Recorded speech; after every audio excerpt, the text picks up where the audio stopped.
সাল্লাল্লাহু আলাইহি ওয়াসাল্লামের উম্মতের প্রতি এই মহব্বত ভালোবাসা কত গভীর কত বেশি। রাসূল সাল্লাল্লাহু আলাইহি ওয়াসাল্লাম একদিন সাহাবা কিরাম নবীজির সাথে নবীজি পথ চলতেছেন, হঠাৎ করে তিনি বলেন, আমার ভাইদেরকে আমার দেখতে মন চায়। সকলে বলে, ইয়া রাসূলুল্লাহ, আমরা কি আপনার ভাই নই? নবীজি বলেন, না, তোমরা আমার সাথী। তাহলে আপনার ভাই কারা? নবীজি বলেন, আমার পরে আমাকে না দেখে যারা আমার উপরে ঈমান আনবে তারাই হলো আমার ভাই। যারা আমার ভাইটা চলবে এরাই হলো আমার ভাই। এটা কি বোঝানো যায়? কিয়ামত পর্যন্ত যত মানুষ নবীর আদর্শ অনুসরণ করবে, এদের প্রতি নবীজি যে তার ভালোবাসা আছে এই কথা আমাদের জানাই দিয়েছে। অনেক সময় অনেক মানুষের দ্বারা কষ্ট পাওয়ার কারণে তাদের প্রতি আমাদের মহব্বত ভালোবাসা থাকে না। অনেক সময় যদি সন্তান বাবাকে কষ্ট দেয়, কত বাবা আছে মরার সময় ওসিয়ত করে, যেন আমি ওর মুখটা না দেখি, আমি মরলে যেন ও আমার জানা যেন না আসে। রাখলে অনেক বাবা এরকম অভিশাপ দেয় না, কত আপনজন কষ্ট পাওয়ার কারণে আপনজনের মাধ্যমে তার সাথে সম্পর্কই রাখে। কিন্তু নবীজি উম্মতের দ্বারা কত আঘাত প্রাপ্ত হয়েছেন, কখনো উম্মতের জন্য বদদোয়া হয়। নবীজি গেছেন তাই কাফেররা কি পরিমাণ আঘাত করেছে আমার আপনার নবীজির গায়ে।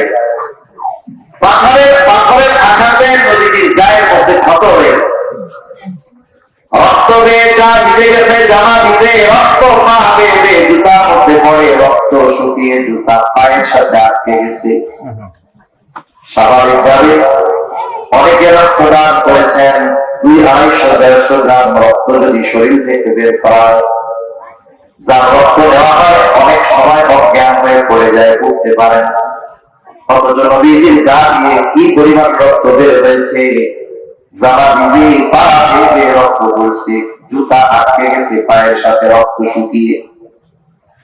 পরন্ত বিকালে নবীজি এক জায়গায় বিশ্রাম নিচ্ছেন, জিবরাইল আলাইহিস সালাম চলে আসলেন, এসে সালাম দিয়ে বলে, ইয়া রাসূলুল্লাহ, এই কওম আপনার সাথে কেমন আচরণ করেছে আপনার মালিক সব দেখছে।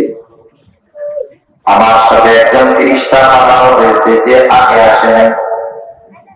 এইবার ওই ফেরেশতা এসে নবীজিকে সালাম দিয়ে বলে, ইয়া রাসূলুল্লাহ, আমি পাহাড়ের দায়িত্বে নিয়োজিত ফেরেশতা, আল্লাহ তাআলা আমাকে আপনার আদেশ পালনের জন্য আপনার কাছে পাঠিয়েছে। আপনি যদি নির্দেশ দেন যে এদেরকে নিশ্চিহ্ন করে দেওয়া যায়, তাহলে 2 পাহাড় দিয়ে আপনি এদেরকে দিশা দিবেন, অস্তিত্বহীন হয়ে যাবে। আপনার সাথে এমন আচরণ করছে, আপনি যদি নির্দেশ দেন তাহলে 2টা পাহাড় দিয়ে এদেরকে কি করবো? পিষিয়ে দিব। এখনো ক্ষত তো শুকায় নাই, রক্ত। নবীজি চিন্তা করতেছেন যে এরা হয়তো কথা মানবে, কিন্তু এদের পরবর্তী প্রজন্ম তো কথা মানতে পারে, ঠিক কিনা? নবীজি ক্লান্ত দেহ নিয়ে বিশ্রাম করতেছিলেন, এই কথার পরে একটু সোজা হয়ে উঠে বসছেন। ফেরেশতা বলে, আপনি নির্দেশ দেন 2 পাহাড় দিয়ে এদেরকে পিষে দেয়। আর নবীজি এদের কথার জবাবে, ফেরেশতার কথার জবাবে বলে, বাল আরজু আইয়াখরুজাল্লাহু মিন আসলাবিহিম মান ইয়া'বুদুল্লাহ ওয়াহদাহু ওয়া লা ইউশরিকু বিহি শাইআ। নবীজি কেমন যেন বলে, তুমি আমারে বলতেছো আদেশ দেন, বিশ্বাস শেষ করে দেই, অথচ আমি এদের ব্যাপারে আল্লাহ তাআলার কাছে এই আশা পোষণ করি যে আল্লাহ তাআলা হয়তো এদের মধ্য থেকে এমন এক প্রজন্ম বের করবে, এমন এক সম্প্রদায় বের করবে যারা এক আল্লাহর ইবাদত করবে, তার সাথে কারো শরীক করবে না। তাহলে যারা দুনিয়ায় আসে নাই তাদের ব্যাপারে নবীজি চিন্তিত। এরা হয়তো অন্যায় করছে, কিন্তু এদের সন্তানরা নাও করতে পারে, ঈমান আনতে পারে। একটা মানুষের হৃদয়ে তার উম্মতের প্রতি কত ভালোবাসা মহব্বত থাকলে এই কথা বলবে। এর আগে নবী তো দোয়া করছে এরকম, নূহ আলাইহিস সালাম উম্মতের অবাধ্যতায় বাধ্য হয়ে দোয়া করছে, ক্বালা নূহুর রাব্বি লা তাযা আলাল আবদি মিনাল কাফিরিনা দাইয়া। বলছে আল্লাহ, এই জমিনের একটা কাফেরও আপনি ছেড়ে দিন না। অথচ আমার আপনার নবী যাদের দ্বারা নির্যাতিত হয়েছেন তাদের ব্যাপারেও ফতোয়া করে। এর চেয়ে মহব্বতের বহিঃপ্রকাশ আর কি হতে পারে? এখন একটা বিষয় হলো, নবীজি আমাদের কত মহব্বত করেন, ভালোবাসেন। দুনিয়ার মানুষের কথা বাদ দেন, নবীজির হাদিসগুলো এক পাশে রাখেন। কিছু মানুষের কথা আছে, মানুষ এত বিশ্বাস করে 1000 জন যদি বলে তার বিপরীতে ওই একজনের কথা মানুষ বেশি বিশ্বাস করে। কেমন অনেক বিশ্বস্ত মানুষ আমাদের সমাজে এখনো আছে না নাই? আবার আপনার নবী আমাকে আপনাকে, আমাদের নবী আমাদেরকে কত মহব্বত করে ভালোবাসে, কথা আল্লাহ তাআলা জানিয়ে দেন। আমাদের প্রতি নবীর ভালোবাসা কত বেশি, উম্মতের প্রতি নবীর ভালোবাসা কত, আল্লাহ তাআলা সেই কথা জানিয়ে দিয়ে বলেন, লাকাদ জাআকুম রাসূলুম মিন আনফুসিকুম আজিজুন আলাইহি মা আনিতুম হারিসুন আলাইকুম বিল মুমিনিনা রাউফুর রাহিম। আল্লাহ তাআলা বলেন, লাকাদ জাআকুম রাসূলুম মিন আনফুসিকুম, তোমাদের মধ্য থেকে তোমাদের জন্য এমন একজন রাসূলের আগমন ঘটেছে। সেই রাসূল তোমাদের জন্য কেমন? আল্লাহ তাআলা এক অক্ষরে বলেন, তিনি বলেন তার উম্মতের জন্য আজিজ, আজিজুন আলাইহি মা আনিতুম। তার মানে তোমাদের জন্য যেটা কষ্টের, তার মানে উম্মত যেটাতে কষ্ট পায় নবীও সেটাতে কষ্ট পায়। সহজ কথায় সমব্যক্তি, সমব্যক্তি মানে উম্মতের ব্যথা নবীজি অনুভব, উম্মতের কষ্ট নবীজি অনুভব। এখন একজন আরেকজনের কষ্ট অনুভব করে কখন? বলে দুইজনের মধ্যে মহব্বতের গভীরতা বেশি হয় যখন। মনে করে একজন লোকের সন্তান ছোট, অসুস্থ হয়েছে, 2-2.5-3 বছর বয়স, ছোট বাচ্চা, আব্বু আব্বুটাকে অনেক মহব্বত করে সন্তানকে পাঠান। গভীর রাত, সন্তানের প্রচন্ড জ্বর হচ্ছে, গা ফেটে যাচ্ছে গরমে, চোখগুলো বের হয়ে যাচ্ছে, মনে হয় যন্ত্রণা। এই ছোট বাচ্চা কষ্টে আওয়াজ করতেছে, অজ্ঞান হয়ে যাওয়ার অবস্থা। গভীর রাত, দোকান খোলা নেই, ডাক্তারের কাছে যাওয়ার উপায় নেই। অসুস্থ সন্তান, বলে তো এই অবস্থায় মা বাবা ভয় থাকবে নাকি? ভয় থাকবে? থাকবে। মা বাবা সন্তানের পাশে বসা, সন্তান জ্বরের তীব্রতা উল্টাপাল্টা কথা বলতেছে, সেন্সলেস হয়ে যাওয়ার মতো অবস্থা। বলেন তো ওই অবস্থায় সন্তান জ্বরাক্রান্ত হয়ে যতটা কষ্ট পায়, তার পাশে বসে থাকা তার মা বাবা ওই সন্তানের চাইতে কষ্ট কম পায় নাকি?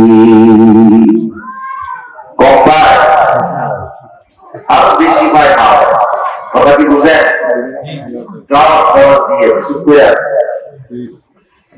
বলেন তো ওই সন্তানের তো অসুস্থতা, জ্বর, সেই যা কষ্ট পায়, ওই সন্তানের পাশে বসে থাকা মা বাবা কষ্ট বেশি পায় না কম পায়?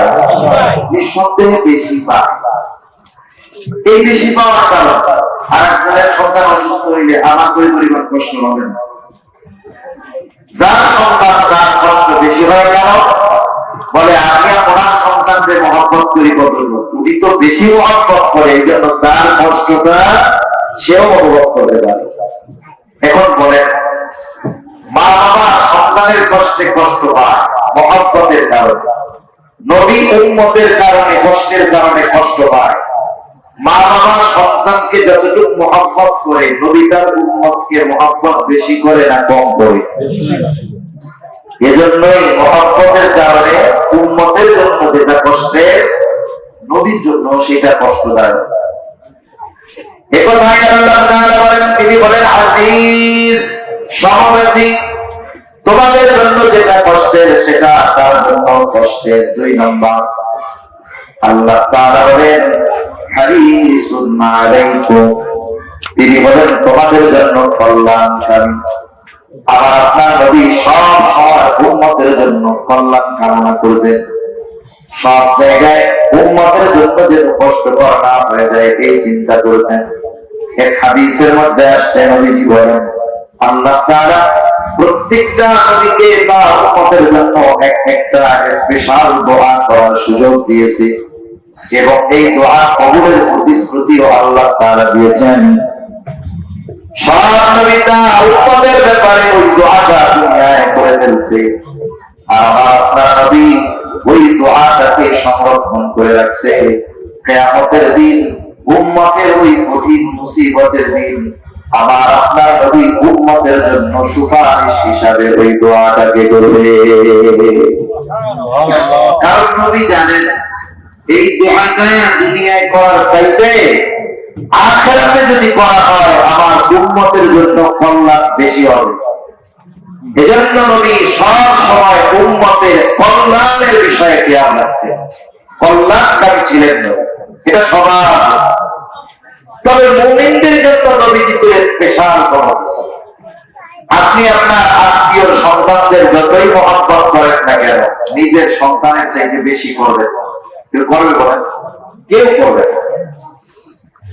রাসূল সাল্লাল্লাহু আলাইহি ওয়াসাল্লাম সব উম্মতকে ভালোবাসেন, কিন্তু যেই উম্মত ঈমান আছে তাদেরকে বেশি ভালোবাসবেন, এটাই স্বাভাবিক। এই জন্য আল্লাহ তাআলা মুমিন উম্মতের প্রতি নবীজির স্পেশাল ভালোবাসার কথা বর্ণনা করতে গিয়ে আল্লাহ তাআলা বলেন বিল মুমিনিনা রাউফুর রহিম। মুমিন উম্মতের প্রতি নবীজির ভালোবাসা কেমন? আল্লাহ তাআলা বলেন এই নবী তার মুমিন উম্মতের জন্য হলো রাউফুর রহিম। রাউফ আল্লাহ তাআলার গুণবাচক একটি নাম, রহিম গুণবাচক নাম। দুনিয়ার কোন সৃষ্টি মাখলুক রাউফুর রহিম হতে পারে না। কোন মানুষ রাউফুর রহিম হতে পারবে? কোন পীর সাহেব হতে পারবে? কোন আলেম রাউফুর রহিম হতে পারবে? নাউজুবিল্লাহ, শিরক হবে। কিন্তু উম্মতের জন্য নবীর ভালোবাসা কত বেশি! এই বেশি পরিমাণ ভালোবাসা আল্লাহ তাআলা উল্লেখ করতে গিয়ে নিজের সাথে যে শব্দ ব্যবহার হয় ওই শব্দ নবীর সাথে ব্যবহার করেছেন। সুবহানাল্লাহ।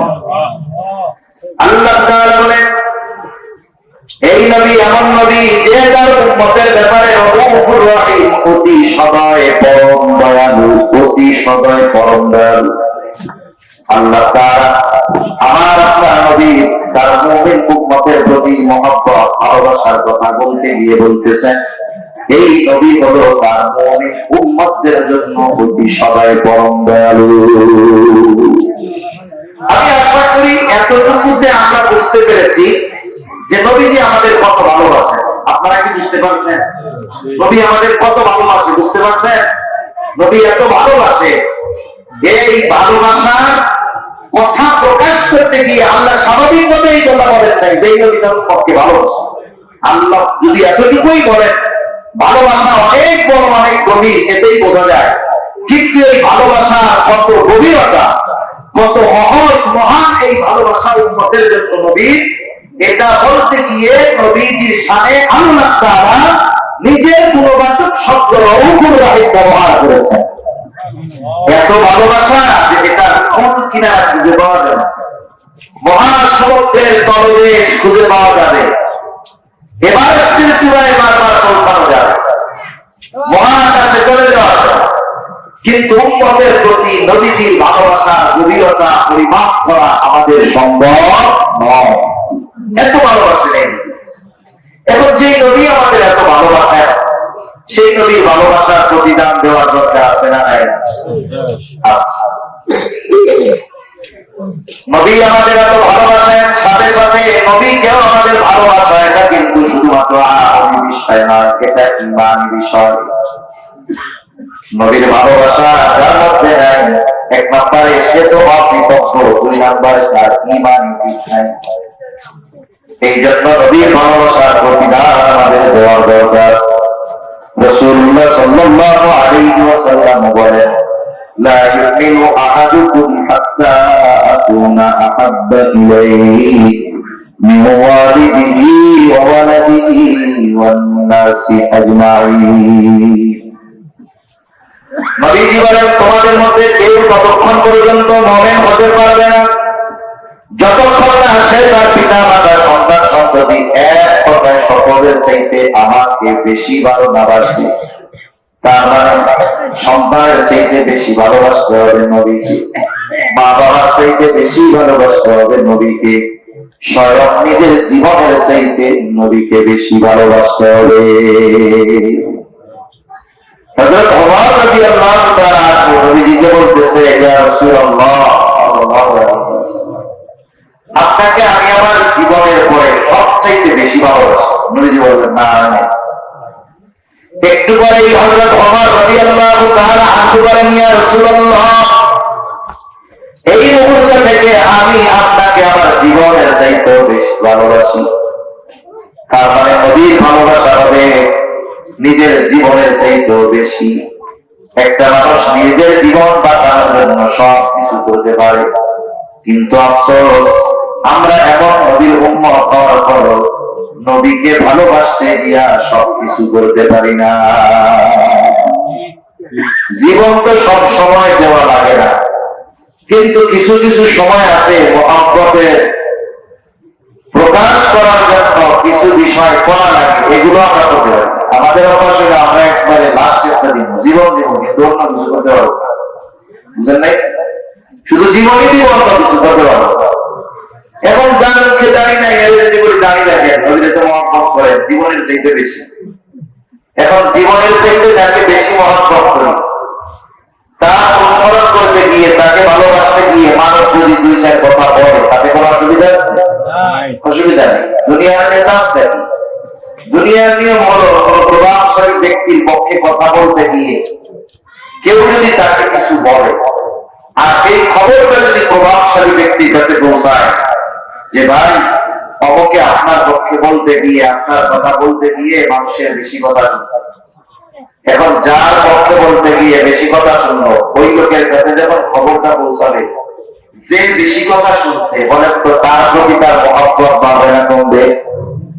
আগে অপরিচিত হলেও এখন পরিচিত হয়ে যাবে, আগে না চিনলেও এখন চিনবে, আগে কাছে আসতে পারতো না, এখন পাশে নিজে যাইতে বসাবো। তাহলে নবীজির মহব্বত, নবীজির অনুসরণ করতে গিয়ে যদি মানুষের কথা শুনতে হয়, দুনিয়ার নেতার জন্য কথা শুনে যদি নেতার মহব্বতের পাত্র হওয়া যায়, নবীর অনুসরণ করতে গিয়ে মহব্বতের বহিঃপ্রকাশ করতে গিয়ে যদি মানুষের কথা শুনতে হয়, তাহলে নবীজি প্রিয় পাত্র হওয়া যাবে, ঠিক কিনা হবে? এজন্য আমাদের উচিত নবীজির মহব্বতের বহিঃপ্রকাশ করা, নবীজিকে মহব্বত করা। এখন প্রশ্ন হলো, কেমনে আমরা নবীর মহব্বত করব?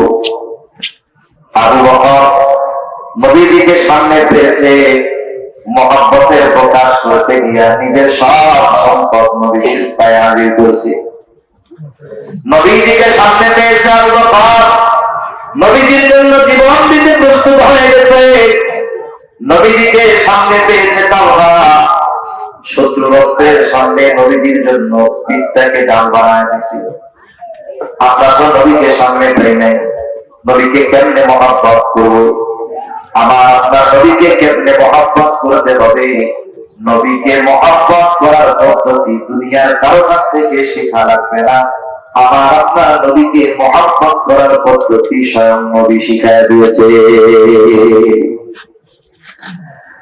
আপনি আমি যাকে মহব্বত করবো, তার শেখানো পদ্ধতি অনুসরণ করলে ওই মহব্বত ঠিক মতো করা হবে। যদি নিজের মন করা পদ্ধতিতে করতে যাই, তাহলে দেখা যাবে মহব্বতের ভিতরে আদবের খেলাফ হয়ে যেতে পারে, ঠিক কিনা বলে? এই জন্য নিরাপদ পদ্ধতি গ্রহণ করাই ভালো, নিরাপদ রাস্তা অবলম্বন করা ভালো। যেহেতু নবীর থেকে তাকে মহব্বত করার পদ্ধতি নবীর থেকেই বলা আছে, কেমনে করতে হবে। রাসূল আকরাম সাল্লাল্লাহু আলাইহি ওয়াসাল্লামকে মহব্বত করার পদ্ধতি আমার আপনার নবী নিজেই জানা দেন। নবীজি বলেন, মান আহাব্বা সুন্নতি ফাকাদ আহাব্বানি ওয়া মান আহাব্বানি কানা মাই ফিল জান্নাহ। নবীজি বলেন যে আমার সুন্নতকে মহব্বত করলো সে আমি নবীকে মহব্বত করলো, আর নবীকে যে মহব্বত করবে নবী জানা দেন সে আমার সাথে জান্নাতে অবস্থান করবে। এখন আপনারে এক দেশের টিকিট দেওয়া হয়েছে যে এই যে হলো আপনার বিমানের টিকিট, এটা দিয়ে আপনি সৌদি আরব যেতে পারেন। এই টিকিট দিয়ে 10 দিন সৌদি আরবে মক্কা যে ক্লক টাওয়ার সেই হোটেলে আপনি থাকতে পারবেন। কত বড় অফার না? যতই অফার থাক, যদি আপনার ভিসা না থাকে যাওয়া যাবে? অফার ঠিক আছে, কিন্তু কি নেই? ভিসা নেই। অফারের ঘোষণা পাইয়া খুশি হয়ে যায়, কিন্তু ভিসা নেই, যাওয়া যাবে, ওইখানে পৌঁছানো যাবে। তাহলে নবীর সাথে জান্নাতে থাকা যাবে, সুন্নতকে মহব্বত করবে, এই অফার পাওয়া গেলাম। কিন্তু এখন জান্নাতে যদি না যাইতে পারি তাইলে তো আর নবীর সাথে থাকতে পারবো না। এখন জান্নাতে যাওয়ার রাস্তা কি নবী পাওয়া করে দেন। আবার আপনার নবী বলেন, কুল্লু উম্মতি ইয়াদখুলুনাল জান্নাতা ইল্লা মান আবা। নবীজি বলেন আমার সব উম্মত জান্নাতে প্রবেশ করবে, আমার উম্মত ছাড়া। সাহাবায়ে কেরাম প্রশ্ন করে, ইয়া রাসূলুল্লাহ, আমার উম্মত কারা? নবীজি বলেন, মান আতাআনি দাখালাল জান্নাহ ওয়া মান আসানি ফাকাদ আবা। নবীজি বলেন যারা আমার আনুগত্য করবে তারা জান্নাতে প্রবেশ করবে, যারা আমার আনুগত্য করবে না তারা আমার উম্মত, তারা জান্নাতে প্রবেশ করতে পারবে না। তাহলে যদি দুই হাদিসকে আমরা একত্রিত করি অর্থটা কি? বলে নবীকে মহব্বত করার পদ্ধতি হইল নবীর সুন্নাতকে মহব্বতের সাথে অনুসরণ করা। সুন্নাতকে মহব্বত করতে হবে, অনুসরণ করতে হবে। এই যে লাইন চলতেছে কত আলো, এখন একটা লাইন দুইটা তার দেওয়া আছে, একটার মধ্যে আছে কারেন্ট আর একটার মধ্যে কারেন্ট নাই। এখন পর্যন্ত যদি কেউ চিন্তা করে যে লাইনটায় কারেন্ট নাই ওইটা বাদ দিয়ে একেবারে পাওয়ার হাউস থেকে সর্বোচ্চ ভোল্টেজের লাইন এক পাশে লাইটের লাগায় দিব, যত ভোল্টেজের লাইন লাগানো হোক, যদি আর 3 লাইট না দেওয়া হয় বিদ্যুৎ কি জ্বলবে? লাইট জ্বলবে? জ্বলবে না। 2 তার লাগবে, এই লাইট জ্বালাইতে 2টা কানেকশন লাগবে। অনুরূপভাবে নবীর মহব্বতের বহির্গমন যদি করতে হয় তাহলে সুন্নাতকে মহব্বত করতে হবে, অনুসরণ করতে হবে। অনুসরণ এবং মহব্বতের মাধ্যমে শুধু নবীকে ভালোবাসা হয় না, নবীকে যে এই দুইটা অনুসরণ করে ভালোবাসার প্রমাণ দিতে পারে সে তখন আল্লাহর মহব্বতের পাত্র হয়ে যায়। আমরা চাই না যে আল্লাহ আমাদের ভালোবাসুক, চাই না? চাই। আল্লাহ তাআলা কোরআনুল কারীমের মধ্যে বলেন, আপনি বলেন ইন কুনতুম তুহিব্বুনাল্লাহ, তোমরা যদি আল্লাহকে ভালোবাসতে চাও, আমরা সবাই আল্লাহকে ভালোবাসতে চাই, তাইলে কি করবা? নবীজিকে আল্লাহ তাআলা বলেন আপনি বইলা দেন ফাত্তাবিউনি, আল্লাহকে ভালোবাসতে চাইলে আমার অনুসরণ করো। তার মানে জান্নাতে যাইতে হইলে নবীর অনুসরণ, আল্লাহকে ভালোবাসতে হইলে নবীর অনুসরণ। এরপরে আল্লাহ তাআলা বলেন হাবিব আপনি বলেন ফাত্তাবিউনি, তাহলে তোমরা আমার অনুসরণ করো। তাইলে কি হবে? তোমাদের আল্লাহকে ভালোবাসা নিয়ে চিন্তা করা লাগবে না। ইউহিব্বুকুমুল্লাহ, আমার অনুসরণ করার কারণে স্বয়ং আল্লাহ তোমাকে ভালোবাসবে। তোমরা আমার অনুসরণ করো, তাইলে কি হবে? ইউহিব্বুকুমুল্লাহ, তোমাকে ভালোবাসবে কে? আল্লাহ। দুনিয়ার বড় নেতা যদি একজনকে ভালোবাসে কত পাওয়া, আর যদি আল্লাহ বান্দাকে ভালোবাসে, তার চাইতে বড় পাওয়ারফুল আর কেউ আছে? আর কেউ নাই।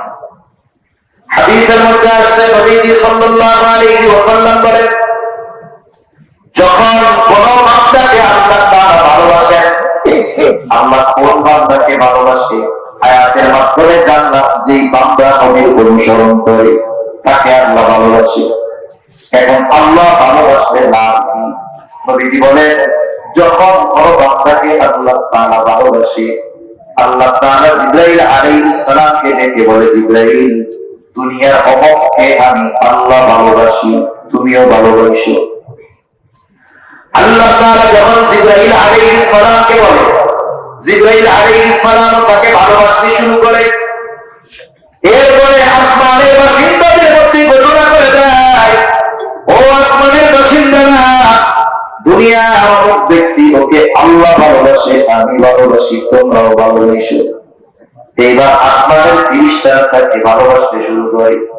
হায়রে, অনেক মানুষ আছে এই দুনিয়ার মানুষ তাদেরকে চিনে না, দুনিয়ার মানুষ তাদের চিনে না, তারা এই দুনিয়ার সেলিব্রিটি না, কিন্তু ওই মানুষগুলোকে দুনিয়ার মানুষ না চিনলেও আসমানের বাসিন্দারা তাদের নিয়ে আলোচনা করে।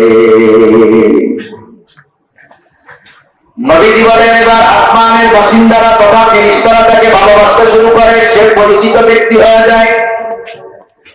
এইবার আল্লাহ তাআলা কি করে? দুনিয়ার মানুষের অন্তরে ওই ব্যক্তির গ্রহণযোগ্যতা আর ভালোবাসা আল্লাহ উঠায় দেয়।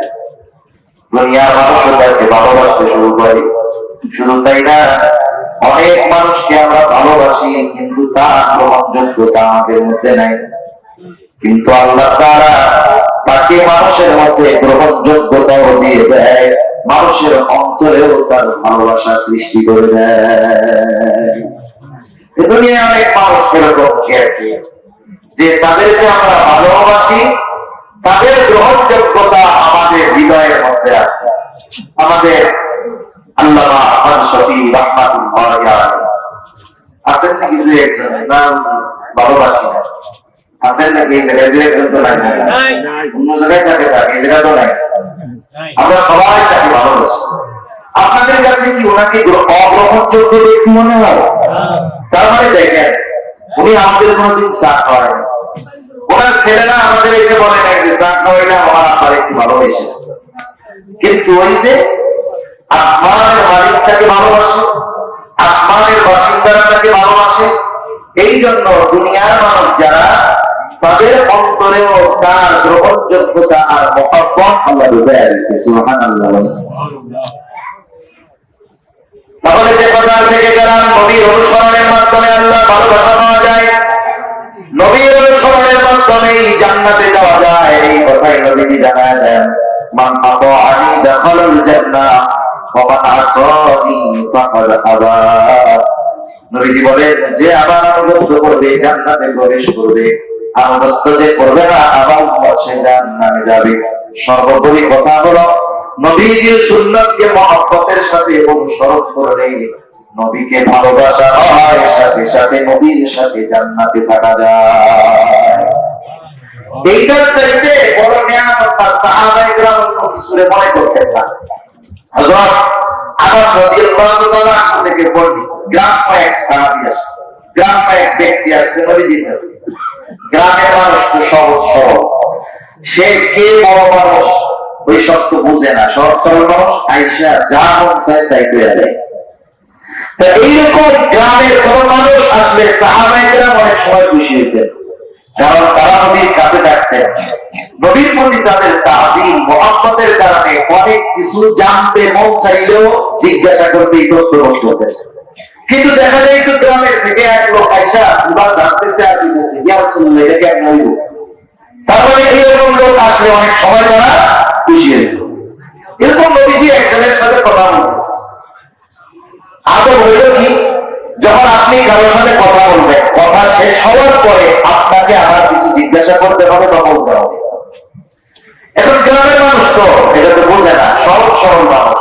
নবীজি কথা বলতেছে আর সে নবীজিকে এসে জিজ্ঞাসা করে, ইয়া রাসূলুল্লাহ মাতা সাআ, হে আল্লাহর রাসূল কিয়ামত কখন হবে? বলার ভাবটা এইরকম কথার বাচন ভঙ্গি এরকম যে সে কিয়ামতের জন্য রেডি, কিন্তু কিয়ামত আসতেছে না। বুঝলেন? আপনি হাটাজারি গেছেন, বাচিটার শহরে ডিসি মোড় গেছেন, এটাই গেছেন, টাকা দেবেন, টিকিট টিকিট কাটেন না, যে জিজ্ঞাসা করতেছেন গাড়ি কখন আসবে বা গাড়ি কখন আসবে। এখন সে আপনারে বললো রাত 11টায়। এখন আপনি বললেন একটা টিকিট দেন তো, 11টার টিকিট কাটলেন। এখন 11টা পার হয়ে 11:30। এইবার আমাদের তাকে জিজ্ঞাসা করতেছেন গাড়ি কখন আসবে। বলেন তো টিকিট কাটার আগে গাড়ি কখন আসবে আর টিকিট কাটার পরে গাড়ি কখন আসবে? যদিও প্রশ্ন এক, উদ্দেশ্য কি এক নাকি? বাচন ভঙ্গিও এক থাকবে না। প্রথমবার আপনি সংবাদ জানতে চাইছেন যে গাড়িটা আসবে কখন, সংবাদটা দেওয়া। আর টিকিট কাটার পরে নির্ধারিত সময় পার হয়ে যাওয়ার পরে গাড়ি আসবে কখন জিজ্ঞাসা করার মধ্যে কথা নিহিত আছে কি, যাই না 11টায় গাড়ি আসার কথা, এখনো আসে না কেন? ঠিক কিনা বলেন? এখন ওই ব্যক্তির বলার ভাব হলো এরকম যে কিয়ামতের লেগে রেডি হয়ে আছি, কিয়ামত আয় না কেন, বলার ভাব এরকম যে কিয়ামত কখন আসবে। নবীজি ওই ব্যক্তির সাথে কথা শেষ করে বলতেছেন, কোথায় ওই ব্যক্তি যে আমার জিজ্ঞাসা করলো কিয়ামত কখন হবে? গ্রাম্য ব্যক্তি বলে, ইয়া রাসূলুল্লাহ, আমি জিজ্ঞাসা করেছি। নবীজি এইবার তাকে পাল্টা প্রশ্ন করতেছেন, মা আদালানা, তুমি কিয়ামতের জন্য কি পাত্র সংগ্রহ করেছো? লোকটা সহজ সরল জবাব, আমি আল্লাহ এবং তার রাসূলকে ভালোবাসি। এই জবাবের মধ্যে কোনো লৌকিকতা নাই, কৃত্রিমতা নাই। নবীজি তাকে বললেন, আল-মারউ মা মান আহাব্বা। লোকটা এই জবাব শুনে বাড়ির দিকে হাঁটা শুরু করে দিল। একটু দেখে প্রশ্ন ছিল কি, জবাব শেষ হইল কি। শুরু হয়েছে কিয়ামত কখন হবে, আর শেষ কথা হইল যে যাকে মহব্বত করে তার সাথে অবস্থান করবে। লোকটা বাড়ির দিকে হাঁটা দিচ্ছে।